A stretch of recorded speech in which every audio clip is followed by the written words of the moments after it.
Hola, bienvenidos a la cuarta sesión de este taller y esta cuarta sesión pregrabada. Como saben, mi nombre es Andrés Espinosa y hoy vamos a hablar un poco en una continuación de la sesión sobre desarrollo internacional y los mitos del desarrollo.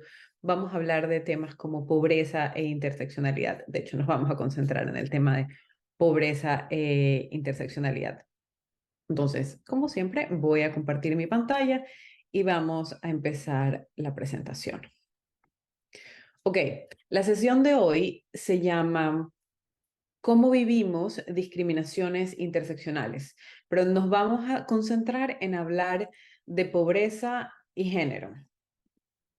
Una cosa que es súper importante para mí, para comenzar, es que tenemos que reconocer que Ecuador tiene una historia importante de amplios niveles de pobreza en relación al continente y al mundo. Cuando hablamos de pobreza en Ecuador, tenemos que saber que este brinco como a país de ingresos medios en las organizaciones internacionales se da bastante después de que se empieza a producir petróleo en Ecuador. Entonces, para comenzar el tema de la pobreza, tenemos que entender que la pobreza no es un discurso simbólico, que la pobreza no siempre ha estado vinculada con los malos manejos y el tema de la corrupción, por supuesto, tiene un rol ahí. La pobreza no es una cosa imaginada, no es una cosa mental, es una cosa muy material y que está muy vinculada con, bueno, podemos ir tan atrás como procesos coloniales, pero aquí vamos a hablar de la República reciente. Entonces les voy a leer un pedacito de un documento que habla sobre la situación. Es un documento estadounidense, está publicado online en los archivos de la CIA, y habla un poco sobre la condición de Ecuador, me parece, en los 80. Entonces dice, Ecuador, como varios de sus vecinos en la región, está caracterizado por una estratificación social importante y una división, en este caso, esto en los 80, los estadounidenses lo llamaban en castas, entre indígenas y no indígenas.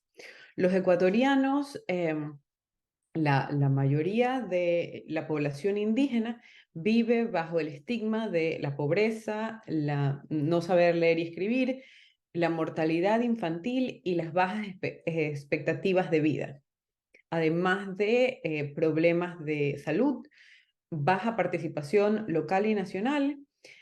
Y la verdad, o sea, y esto es parte del reporte, bueno, lo estoy traduciendo, parte del reporte dice, y la comunidad mestiza tampoco es que está mucho mejor. Sin embargo, la situación de los indígenas es realmente peor a la situación de la población mestiza.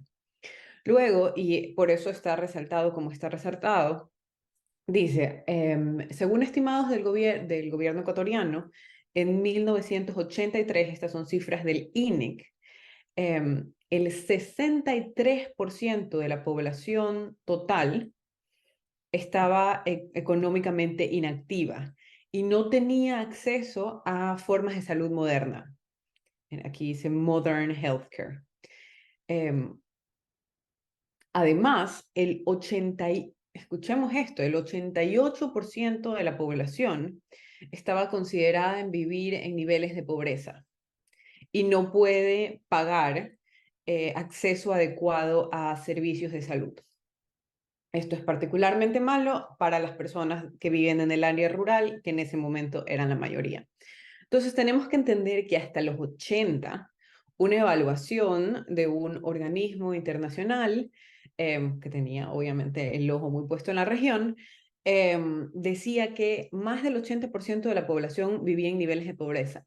De nuevo, y lo hago a propósito, me gusta repetir que esto es en los 80, no es hace mucho tiempo. Y la pobreza no es algo de lo que se sale inmediatamente teniendo dinero. La pobreza es estructural. La pobreza es un problema estructural muy multidimensional.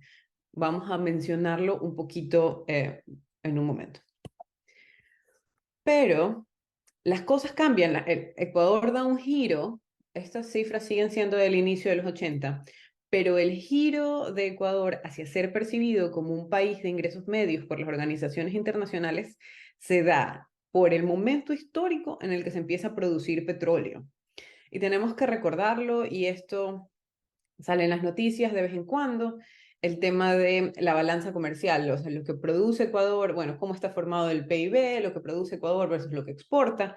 El petróleo es una gran parte del presupuesto ecuatoriano. Y es tan así, es tan importante que esto me parece, esta imagen me parece muy decidora.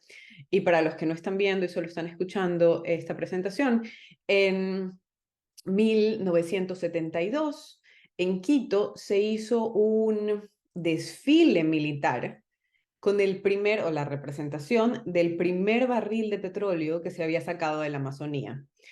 Imagínense el nivel de algarabía nacional por esto. Y esto que era lo primero, o sea, solo había la expectativa de crecimiento que iba a generar el petróleo. Sin embargo, la expectativa se cumplió y el petróleo generó un boom de proyectos desarrollistas que de hecho permitieron el desarrollo de ciudades como Guayaquil y Quito. O sea, cuando digo desarrollo de ciudades, Guayaquil y Quito es el crecimiento de la infraestructura que proveía el Estado, el aumento de hospitales, el aumento de proyectos de salud, el aumento de proyectos habitacionales del Estado. Entonces, nuevamente, hay un quiebre en los 70 que genera un aumento de ingresos para el país. Y aún en los 80, 10 años después, seguía un nivel de pobreza importante, pero eso empieza a cambiar a partir de las inversiones en infraestructura y los cambios que hay con el tema del petróleo.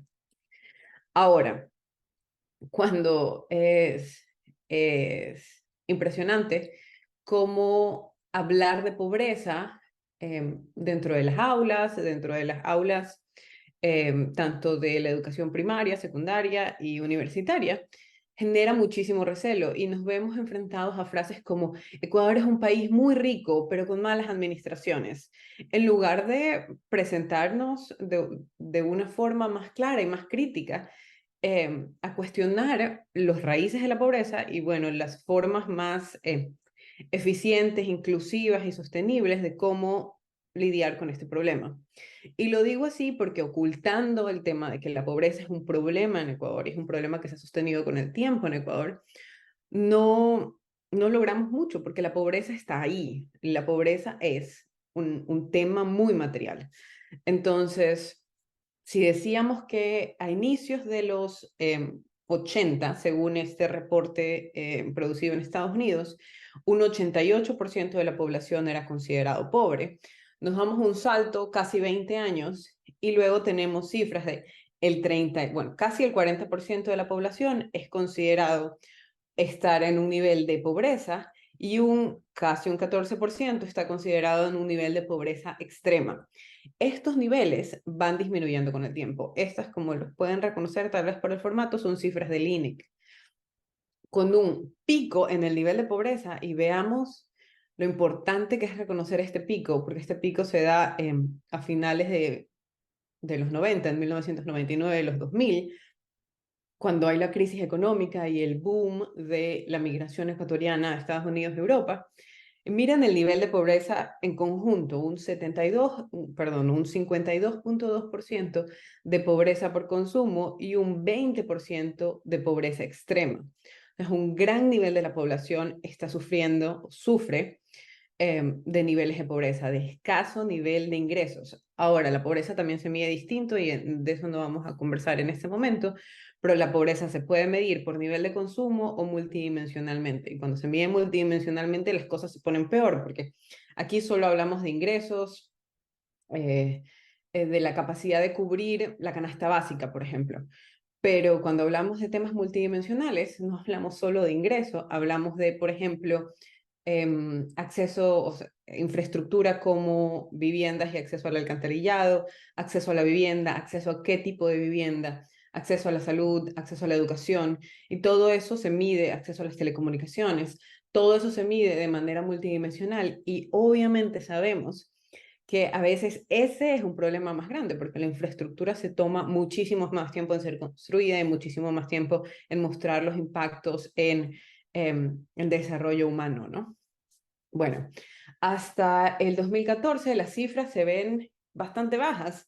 Hay un, hay una disminución, vemos 25,8% de la pobreza por consumo y 5 es una disminución importante, al 5,7% de la pobreza extrema. Sin embargo, creo que todos hemos visto estas noticias últimamente y las hemos escuchado. Actualmente hay un aumento del nivel de pobreza, tanto de pobreza como de pobreza extrema. Y durante este año se han visto muchos titulares como el de este, que me parece que es Primicias, que dice vivir con menos de $3 al día, la realidad de 5 millones de ecuatorianos.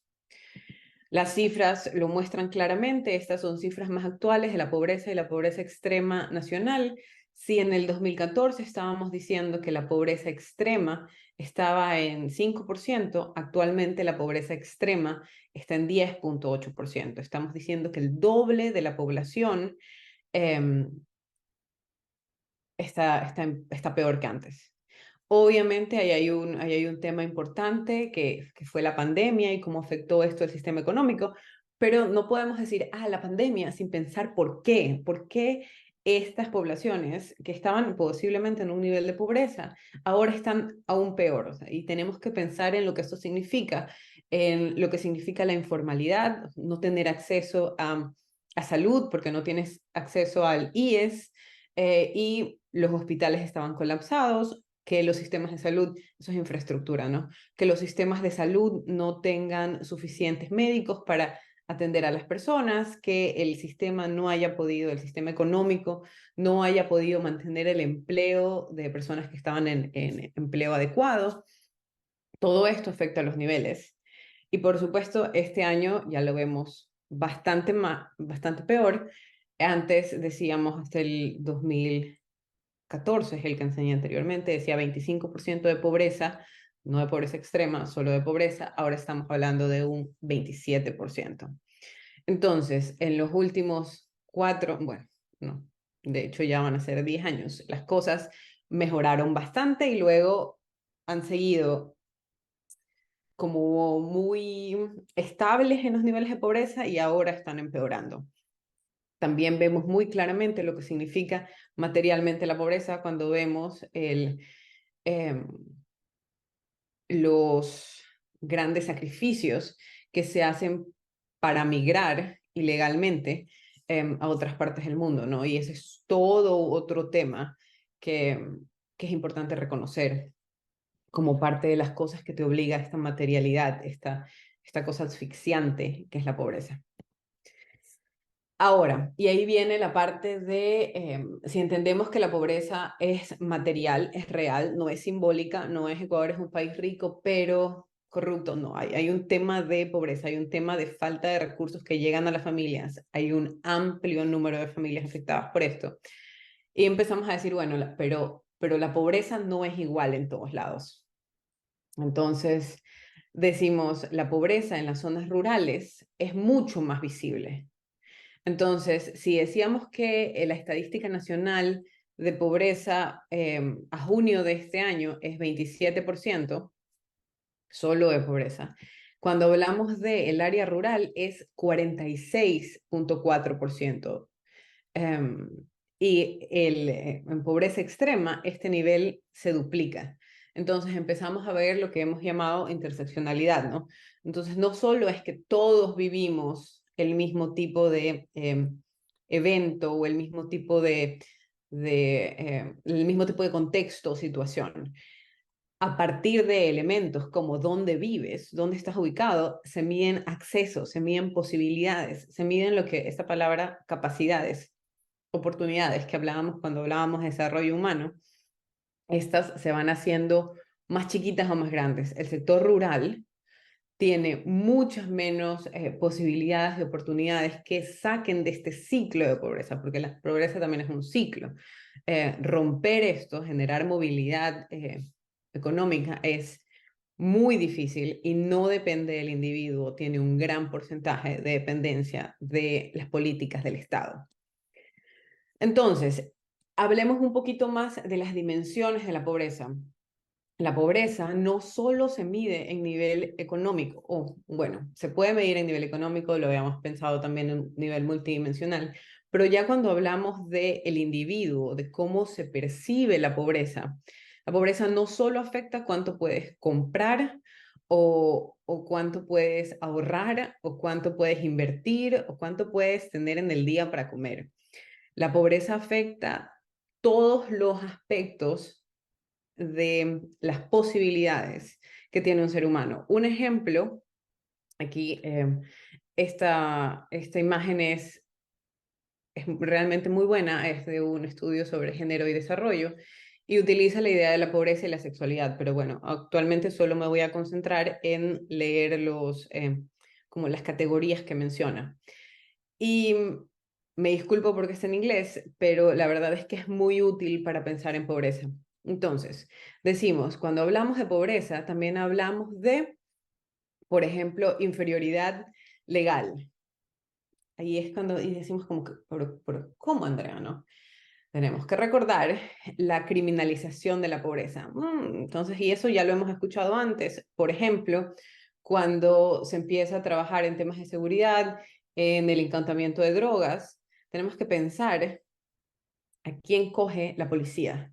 La policía coge al distribuidor más chiquito, a la persona que fue incluida en el último momento de la cadena, que seguramente fue reclutado justamente por estas condiciones de pobreza. Entonces, incluso cuando escuchamos a las organizaciones de derechos humanos hablar de la criminalización de la pobreza, tenemos que entender que las poblaciones vulnerables económicamente son mucho más posibles de ser cooptadas por mafias o por el narcotráfico como una forma ilegal pero posible de trabajo. Entonces tienen una vulnerabilidad extra en relación a esto y en cómo son catalogados luego por el Estado, ¿no? Criminales.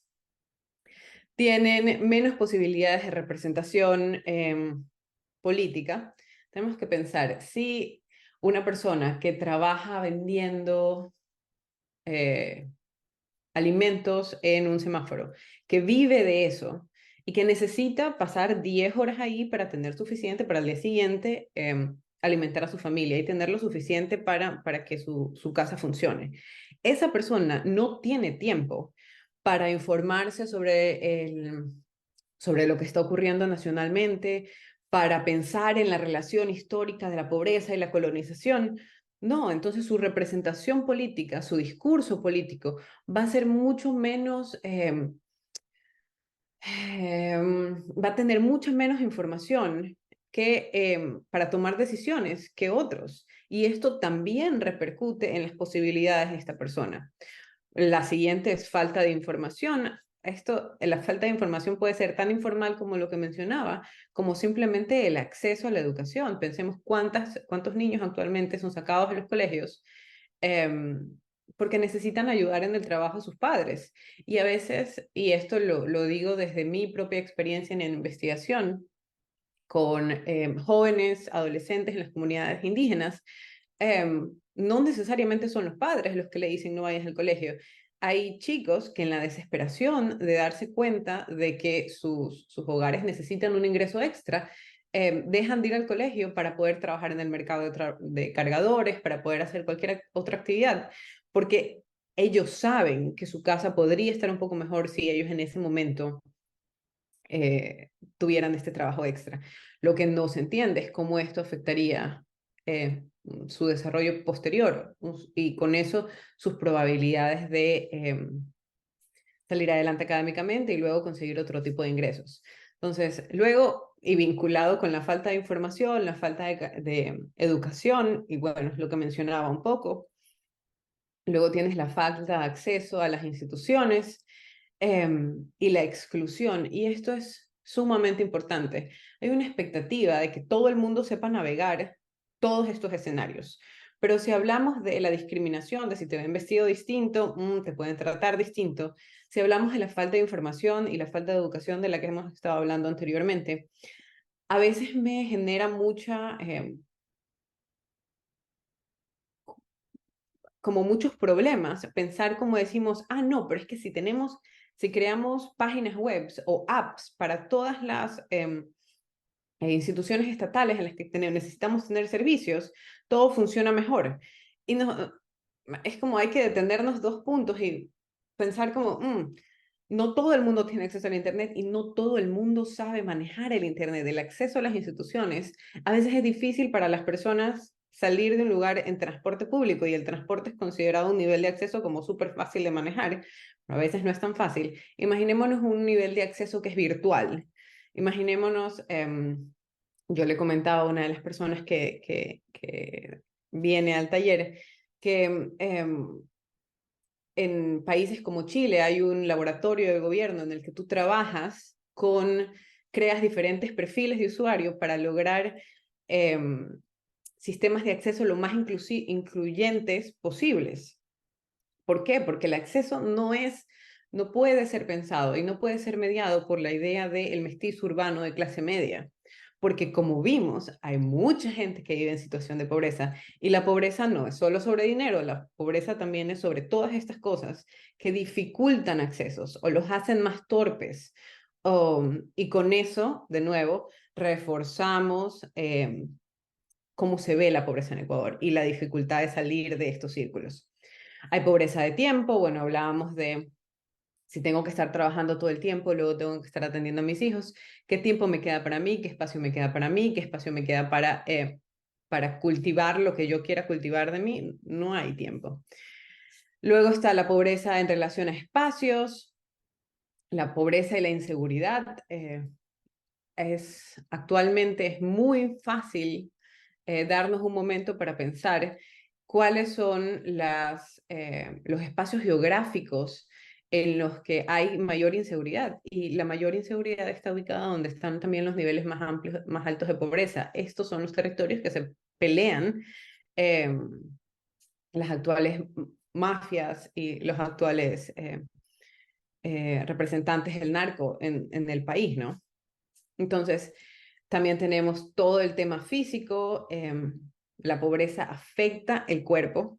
De nuevo, la pobreza no es solo sobrevivir, la pobreza tiene un impacto gigantesco en tus capacidades.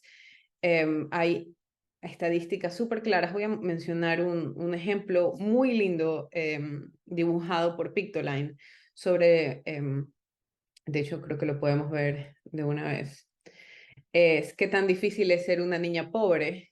Y en la línea de pobreza dice, pobre, bueno, hay una doble probabilidad de que un niño pobre muera antes de los 5 años. La tasa de desnutrición de un niño cuya familia vive en un nivel de pobreza es mucho más amplia, doble de la tasa de desnutrición. Las niñas tienen 6 veces más probabilidades de mantenerse fuera de la escuela. La remuneración cuando se llega a la edad adulta es simplemente menor y esto hace que los círculos de nuevo se mantengan. Entonces, la pobreza no es solo sobre acceso, la pobreza afecta cada uno de los espacios de desarrollo de un ser humano, afecta a su cuerpo, afecta a su condición social, afecta a las posibilidades que tiene dentro de su grupo y afecta a su relación con el Estado. Entonces, una de las cosas que nos tiene que llamar la atención es que en esta multidimensionalidad de la pobreza y no atender este problema que es estructural y que como vemos es histórico, tiene repercusiones en los problemas que vemos el día de hoy. La ONU dice, Ecuador, el aumento de la violencia debe ser una llamada de atención para abordar urgentemente la pobreza. Todas estas cosas están vinculadas. Voy a leer parte del artículo que menciona esto. Dice, la falta de oportunidades laborales y la mala educación han hecho que los jóvenes sean fácilmente reclutados por las bandas criminales y estas pandillas a su vez están alimentando la pobreza al extorsionar a las pequeñas empresas, apoderarse de las escuelas, interrumpir la educación de niñas y niñas y generar miedo. La narcoviolencia genera una gran economía de lo ilícito.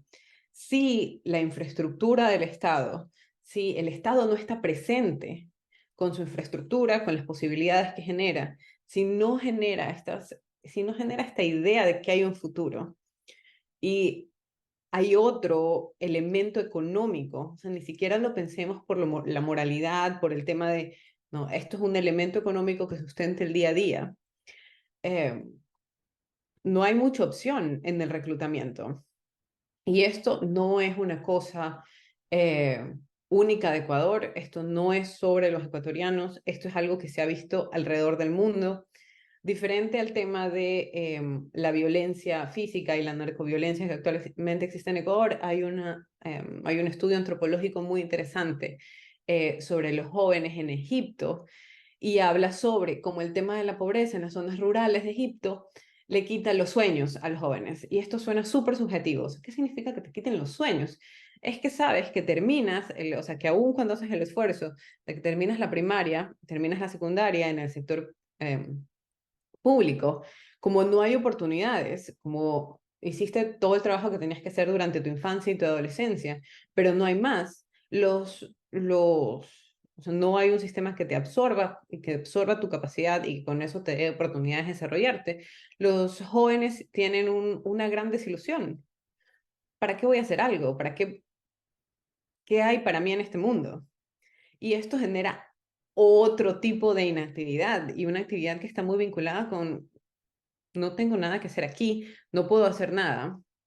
Esto tiene efectos psicológicos, efectos sociológicos, efectos individuales, pero de nuevo, algo tan importante como pensar la pobreza afecta tanto al individuo como a la comunidad en la que vive, como a su relación con el Estado y con eso la misma probabilidad del Estado de salir de la condición estructural de pobreza en la que se encuentra. Entonces, ahora hablemos de la pobreza con relación al género. Si bien habíamos hablado de la pobreza y esta interseccionalidad que tiene, por ejemplo, con la ruralidad y cómo las comunidades rurales son mucho más propensas a vivir en pobreza por su poco, o sea, por tener más circunstancias que les hacen incapaces de tener acceso a las cosas que son importantes para romper estos ciclos, como la educación. Y también podemos hablar del tema generacional y no solo de la ruralidad, sino de la ubicación geográfica, de los elementos que hacen aún más complicado el tema de la pobreza. Tenemos que hablar de la pobreza y el género. Esto es un tema del que se ha conversado mucho desde los 70 y podemos decir que en la conferencia de Beijing de 1995, de nuevo, ya hace algún tiempo, se afirmaba que el 70% de los pobres del mundo eran mujeres y que la erradicación de la carga persistente y cada vez mayor de la pobreza que enfrentan las mujeres fue incorporada esta idea de necesitamos enfocarnos en eso en 12 áreas críticas de la plataforma de acción acordada en la conferencia. Eso pasó en 1995. O sea, en 1995 decimos, bueno, encima que estamos hablando que la pobreza es un problema, que la pobreza es multidimensional, que la pobreza afecta la forma en la que piensas tu futuro, la forma en la que se va a desarrollar tu comunidad, la forma en la que te relacionas con el Estado y cómo el Estado va a evolucionar en el futuro. Tenemos que reconocer que estos pobres tienen un rostro y ese rostro es mayoritariamente femenino. Las intervenciones contra la pobreza en el siglo XX revelan pocos signos de aliviar la carga femenina. Por el contrario, se asocian más a menudo a la retradicionalización de los roles altruistas y maternos y exacerban esta condición. ¿Y por qué decimos esto? Porque cuando empieza a haber esta conversación sobre la pobreza es un tema que nos está afectando a todos, la pobreza es un tema de importancia global, regional, nacional, de comunidades, y decimos, bueno, ¿cuáles son las medidas que vamos a tomar eh, para mejorar esto? Aparecen estos elementos que son, por cierto, muy útiles, pero cuando fueron pensados fueron extremadamente feminizados y con esa idea haciendo un poquito, de hecho, siendo muy vinculados a la expectativa de que la mujer cuide, muestre responsabilidad y se retradicionalicen ciertos roles. Estoy hablando de los programas de protección social los programas de protección social como el Bono de Desarrollo Humano en Ecuador no son únicos de Ecuador, no son únicos de Latinoamérica, son súper comunes en Latinoamérica, pero son programas que están alrededor del mundo. Eso tenemos que entenderlo cada vez que se piense, no, como el bono de desarrollo es terrible. No, estos son programas que se dan alrededor del mundo, pero cuando fueron pensados en, en inglés se llaman conditional cash transfers. Y son conditional porque son condicionados. O sea, yo te doy dinero si tú cumples con ciertos parámetros que me aseguran que estás utilizando el dinero de la mejor manera. Usualmente esos parámetros son sencillos, ¿no? Tienes que llevar si eres una madre, tienes que llevar al niño al médico cada cierto tiempo y tienes que cumplir con eso para que efectivamente llegue el dinero. Así fueron pensados estos programas. Del mismo modo, o sea, el niño tiene, si es una madre, el niño tiene que ir al colegio para asegurarnos que este dinero también sea un incentivo para que tu interacción con el sistema sea como más sostenida. Pero, de nuevo, el rol de la madre, el rol de la mujer se vuelve súper importante para pensar en esto. Y puedes decir, no, pero es que es súper chévere que le des como dinero a la mujer y ella se vuelva una administradora de estos recursos. Y ahí es cuando comienzan todos estos supuestos que están basados en lo que creemos y no en lo que sabemos, en los que los lentes de género no funcionan, sino lo que se repiten son lo que creemos en base a nuestros propios experiencias y lo que creemos en base a los propios imágenes o discriminaciones que tenemos en la cabeza. Y es la idea de, por ejemplo, uno de los mitos es la idea de la mujer administradora. Después de que el dinero llega a las manos de la mujer, de estos programas en un inicio no tenían forma de saber que la mujer sea la que se quedara con ese dinero y no fuera, como se ha visto en muchas ocasiones, que la violencia intrafamiliar o los niveles de desigualdad dentro de un hogar hagan que ese dinero no llegue, por ejemplo, o sea, no sea utilizado, sino que de hecho cambie de manos y llegue a la persona que tenía el dominio, digamos, sobre el hogar. Luego, todos estos roles se comienzan a vincular mucho con, pero es que la mujer tiene que ser responsable. Entonces, además de ser pobre, además de que tengo que pensar en las necesidades que tengo, en cómo me discrimina la sociedad, en lo difícil que es para mí vincularme con los sistemas, tengo la responsabilidad de cumplir con todas estas cosas. Yo, mujer, por mi condición de mujer, no mi casa, no mi esposo, no, es como la responsabilidad sobre que estas cosas fallen o tengan como buenos resultados, recae en la mujer. Y esto de nuevo es, es como pensar en el lente de género y parte desde una idea muy positiva, pero sin lograr pensar críticamente en cómo hay más estructuras en juego. Y eso es muy interesante porque eso también ha cambiado con el tiempo.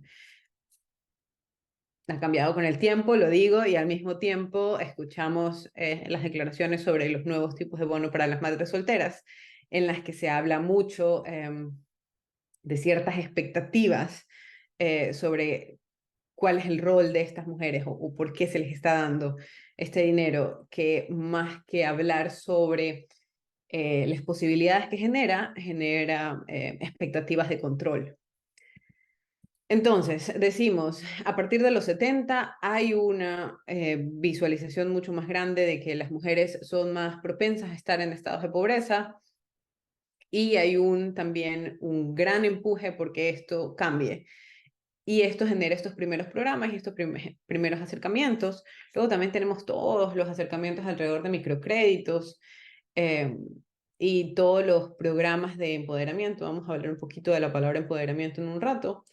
Y cómo, de nuevo, muchos de esos en un inicio fueron pensados desde no una perspectiva de lo que estaba pasando localmente, sino en lo que se espera, en lo que se creía que, basado en lo que creemos y no en lo que sabemos, en el estereotipo y no necesariamente en resultados de estudios más formales, por ejemplo. Para los 70 en adelante se empieza a hablar, y esto seguramente lo han escuchado, de la feminización de la pobreza, que habla de uno, o sea, la feminización de pobreza como concepto tiene, ha ido evolucionando, tiene varias formas, una bastante crítica de pensarlo, pero empieza con la idea de, bueno, el predominio de las mujeres entre los pobres, el sesgo de género en las causas de la pobreza. Recordemos que ya lo dijimos en el taller anterior, las mujeres son mucho más propensas a estar en trabajo inadecuado, su trabajo en el hogar no es reconocido, es invisibilizado, no se le da valor. Entonces, hasta simbólicamente son simbólicamente pobres, porque no generan productividad de acuerdo a los discursos de género a los que estamos acostumbrados. Si no tienen empleo adecuado y no han tenido empleo formal, no van a tener sistema de pensiones, su vejez va a ser peor que la de los hombres. Em, con el tema de la maternidad y de hecho el poco acceso a los contraceptivos, el cuerpo de la mujer con muchos embarazos se va desgastando más, lo que hace todavía peor su vejez en relación a incluso si no tenía alimentos por el nivel de pobreza y las circunstancias hicieron que su maternidad sea múltiple. Al momento de su vejez incluso va a ser más dura. Todos estos temas se van haciendo más visibles.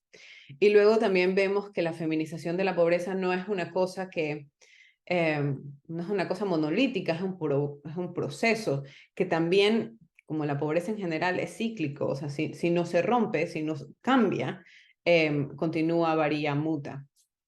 Y, y ahí es un punto en el que podemos hablar un poquito de la criticidad. Se empieza a vincular la pobreza con la mujer. El grado de visibilidad de la pobreza femenina es mucho mayor.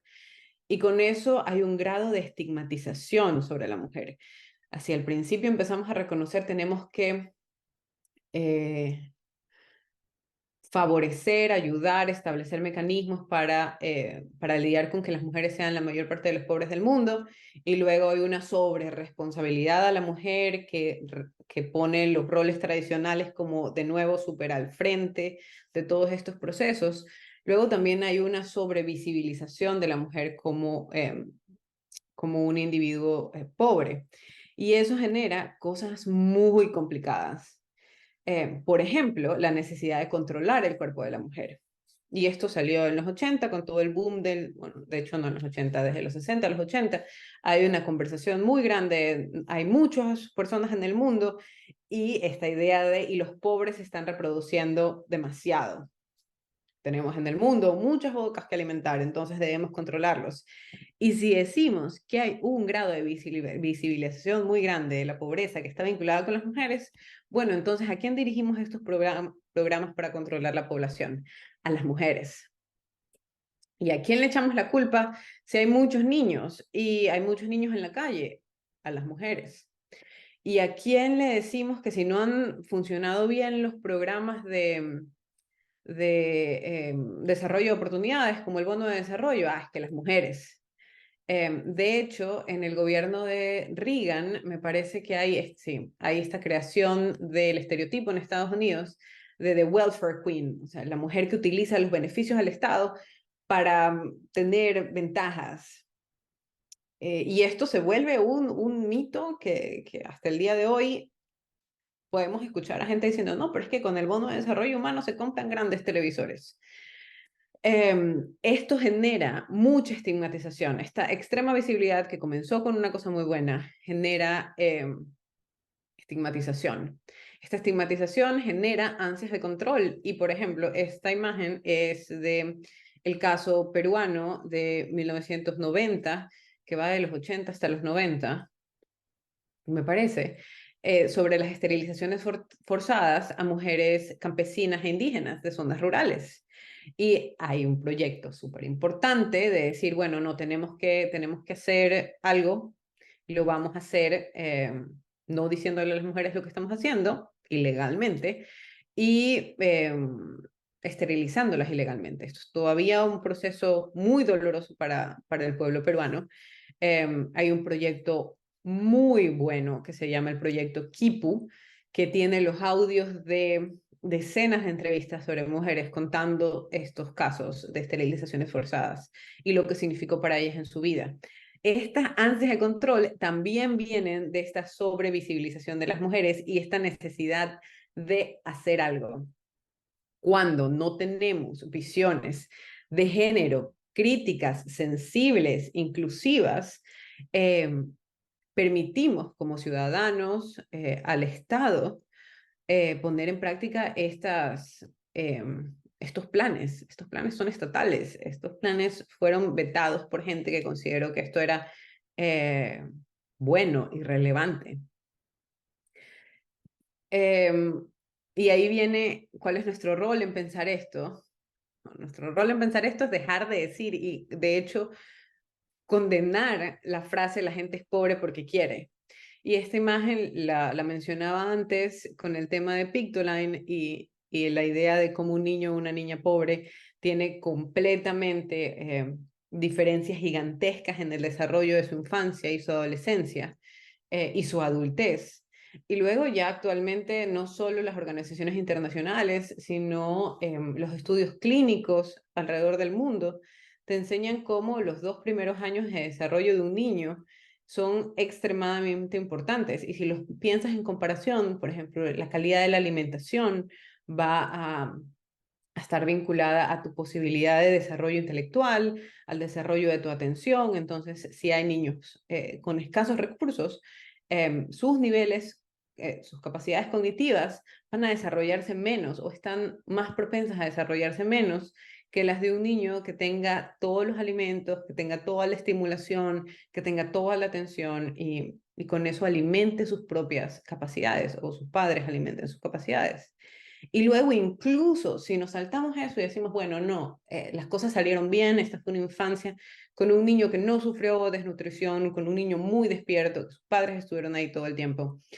Hay un, hay estudios de los últimos 10 años hechos en Reino Unido que te muestran cómo en el nivel primario, por ejemplo, incluso si tu niño, si un niño en una escuela pública que tiene un muy buen desempeño le está yendo bien, si le empieza a ir mal, las posibilidades de que le empiece a ir mal y eso marque su carrera académica y marque su futuro posterior como un profesional son mucho más grandes que si le empieza a ir mal a un niño de estrato social medio o medio alto.